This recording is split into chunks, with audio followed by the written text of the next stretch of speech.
Եկեք անկեղծ լինենք, իրականում շատ քչերն են հետևում խորհրդարանում ծավալվող թեժ բանավեճերին ու թույլ տվեք ենթադրել, որ դա ամենևին էլ հայաստանյան հասարակության առանձնահատկությունը չէ։ Ինձ թվում է մենք հայաստանցիներս նույնիսկ ավելի մեծ հաճույքով ենք դիտում խորհրդարանական ռեպորտաժները, քան այլ երկրների քաղաքացիները, որովհետև ի սկզբանե համոզված ենք, որ բոլորը վատն են, իշխանությունները բանի պետքը չեն, ընդդիմությունն էլ իրենից առանձնապես բան չի ներկայացնում։ Անընդհատ ուզում ենք ստանալ մեր այդ համոզման հաստատումը ու ստանում ենք հենց խորհրդարանում։ Դա յուրօրինակ հաճույք է պատճառում։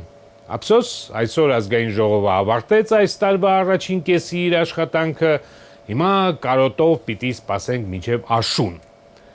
Բայց ինչն էր այս նստաշրջանի ցայտուն առանձնահատկությունը։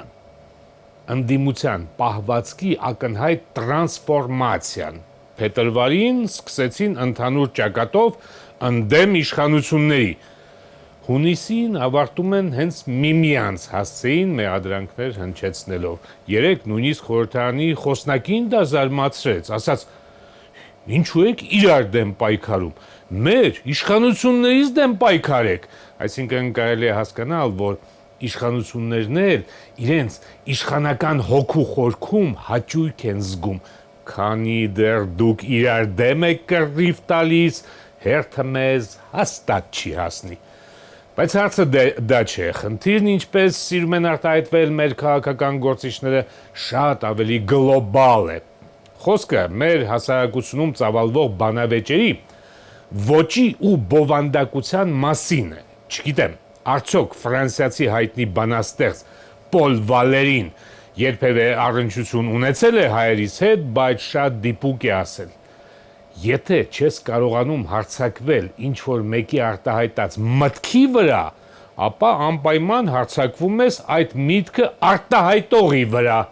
Իրոք, հենց փորձում ես հասկանալ խորհրդարանում քննարկվող օրինագծի էությունը, գնահատել կողմերի փաստարկները, հանկարծ հայտնաբերում ես, որ այդ փաստարկները հանգում են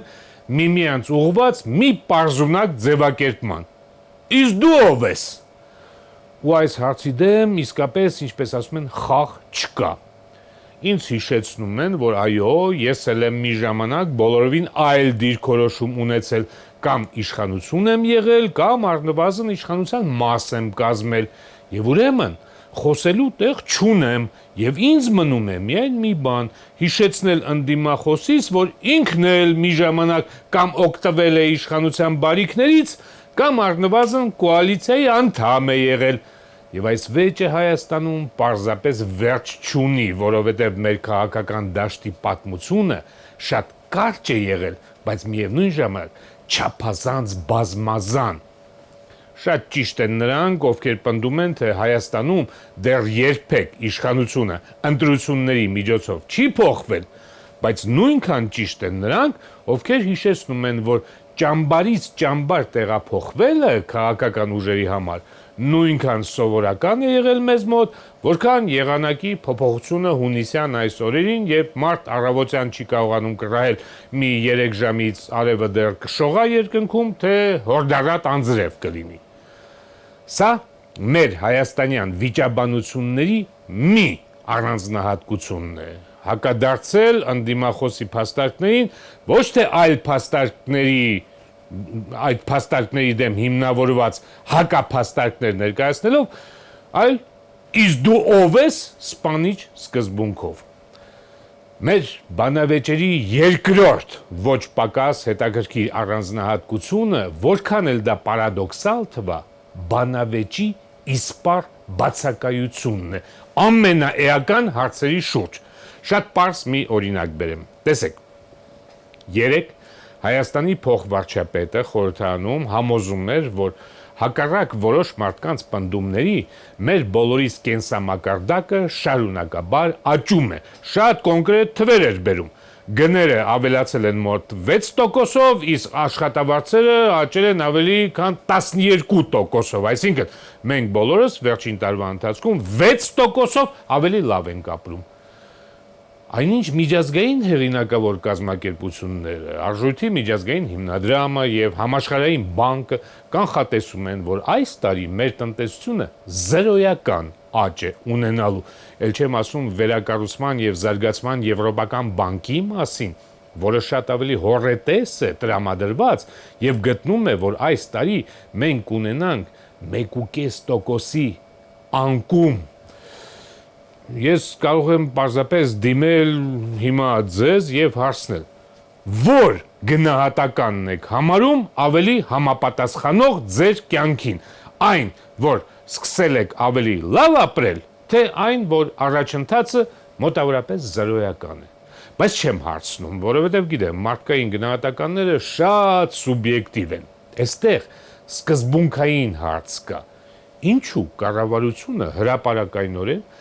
քաղաքակիրթ բանավեճի մեջ չի մտնում միջազգային կազմակերպությունների հետ, չէ՞ որ խոսքը ի վերջո գնահատականների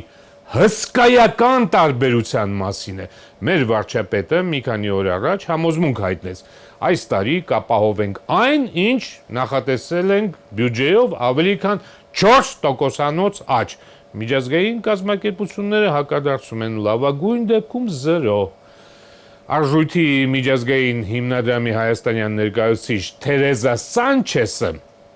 շատ կոնկրետ է արձագանքել վարչապետի լավատեսական հայտարարություններին, մեջբերեմ. մինչև հիմա մենք չենք տեսնում, որ Հայաստանում տնտեսության նման բարձր աճ է տեղի ունենում։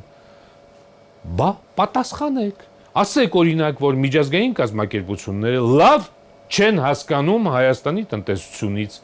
համապարփակ տեղեկատվությանը չեն տիրապետում, վերջապես ենթադրություն արեք, որ իրենք լրիվ այլ մեթոդաբանություն են կիրառում, որը հաշվի չի առնում մեր ազգային առանձնահատկությունները, բայց մի բան ասեք, մտեք վիճաբանության մեջ։ Միայն թե հանկարծ չօգտագործեք մեր խորհրդարանում շատ տարածված հանրահայտ սկզբունքը՝ իսկ դու ով ես, որովհետև վախենամ այդ միջազգային կառույցները կարող են հիշեցնել, թե իրենք ով են եւ կոնկրետ ինչ հսկայական միջոցներ են տրամադրել Հայաստանի տնտեսությունը գոնե զրոյական մակարդակին պահելու նպատակով։ Թե չէ այնքան էլ լավ բան չի ստացվում։ Լսում եմ, որ փոխվարչապետը ազգային ժողովում ոգևորիչ բաներ է ասում գների ցածր աճի եւ աշխատավարձի անշեղ բարձրացման մասին, ասում եմ կնոջս. գնամ սառը գարեջուր բերեմ, նշենք այս լավ լուրը։ Ինքն էլ ասում է. իսկ ես Թերեզա Սանչեսին ավելի շատ եմ հավատում, ոչ մի նշելու առիթ էլ չկա։ Շատ եմ հարգում կնոջս կարծիքը, բայց կներեք, պիտի գնամ գարեջրի, որովհետև ես մեր կառավարությանը վստահում եմ։ Կխմենք, միանգամից կզգանք, որ ավելի լավ ենք ապրում, հո դեմ չեք։